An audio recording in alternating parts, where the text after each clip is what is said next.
Hi everyone, I'm Chappie Chris from the Boulia Outback Chapel in Boulia, Central Western Queensland. And I'm Chappie Peter. Happy New Year to you all. Join us for an evening flight over our town.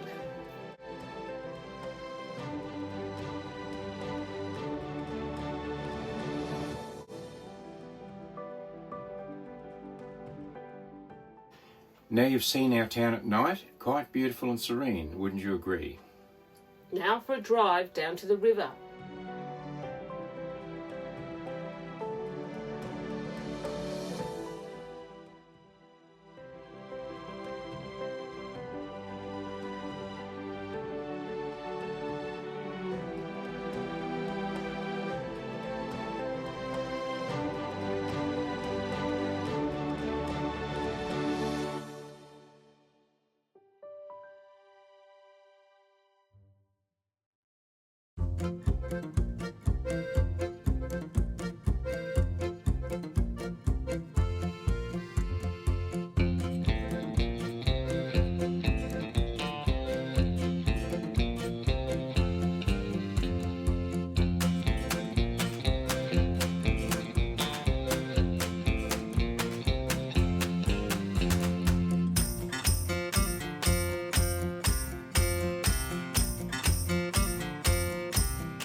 Kids at school always draw rivers brown.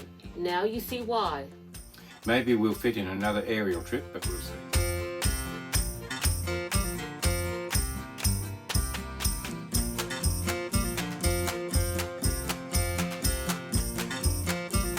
It's probable that many of our viewers won't get to visit us, so this is the next best thing.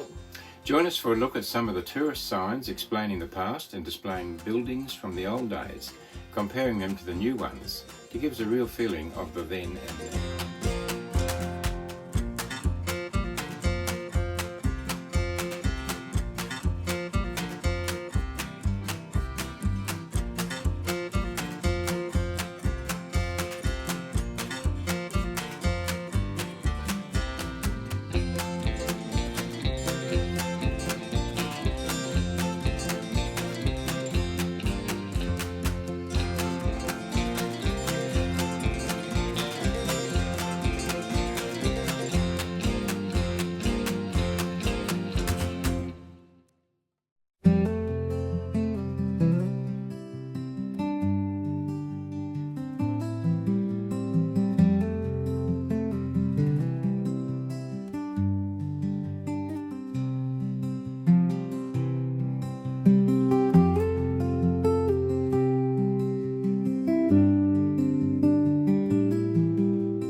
Hopefully applaud progress, appreciate the positive blessings brought by progress, and be content as a result.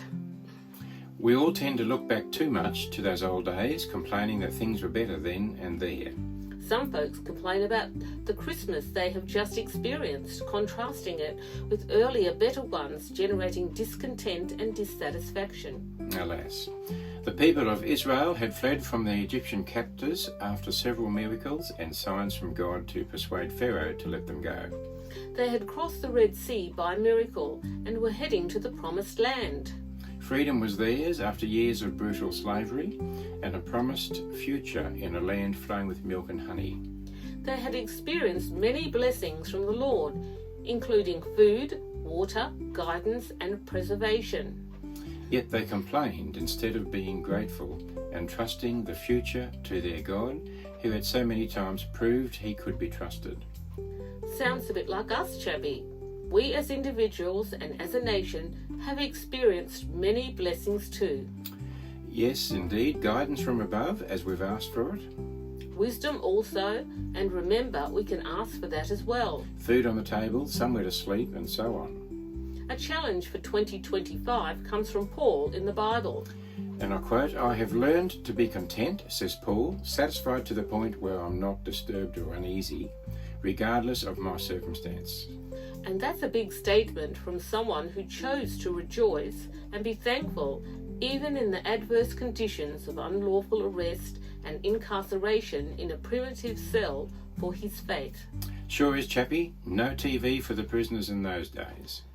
Contentment does not come from having lots of things any more than discontentment comes from not having lots of things.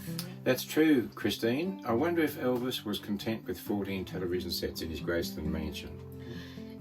It has been said that contentment can be measured by the difference between what I actually need and what I have. And by this measure, Christians are beyond rich because the one thing they really need, friendship with God, is the one thing that no one can take away from us. No one can steal it, Chappie. That's great. Contentment, according to this great fellow Paul in the Bible, can be learned by choice. God's people in those early days, like us, often forgot God's goodness and provision and chose to grumble instead of being thankful and content. No doubt at times they looked back to remember blessings, but collectively you could say in today's Outback terms that they seem to be a mob of whingers. There's a danger in listening to a whinger, Chappie. Yes, let's make sure we're not one, hey?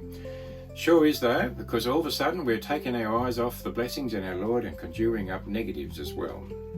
As we look forward through the windscreen of our lives, we can remind ourselves that we face a bright future.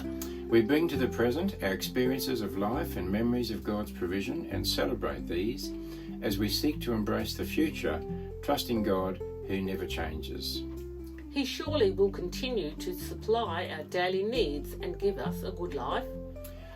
One occasion in Bible history comes to mind when God's people were given a reminder of his provision by the prophet Samuel. Yes, that's right. A rock was placed to remind the people of their deliverance by God from an enemy. And we read, and I quote, "Samuel then took a large rock, naming it Ebenezer, which means the stone of help. For he said, up to this point, the Lord has helped us." Hey, that's a good idea for us. Maybe plant a tree, keep a potted plant, or a rock. As long as it's not too big, Christine. Or maybe keep a journal or a photograph on the wall, inscribed with a reminder. So far, the Lord has helped us. Will he abandon us in 2025? Of course he won't. Remember the car illustration? Small mirrors to look back and a broad windscreen to look forward. It's good to look back at the experiences that have enabled us to build our character and trust in God's goodness, and we can rest content. We are encouraged to look ahead with the same contentment and expectation to the finish of life's journey.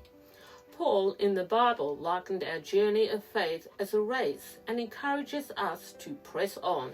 Or keep on, as one of our friends says, like a postage stamp, Christine. Aussie country and western singer Slim Dusty sang these famous, "Looking forward, looking back. We've come a long way down the track." We certainly have. We don't know how much further each of us has to go down our particular track, but we trust God for his ongoing provision and preservation until we, in that poetic language of the Bible, cross over Jordan. And now a prayer. Lord, I find contentment in trusting you for all I need in this new year. Help me to count my blessings, not to grumble, but with a thankful heart, rest content.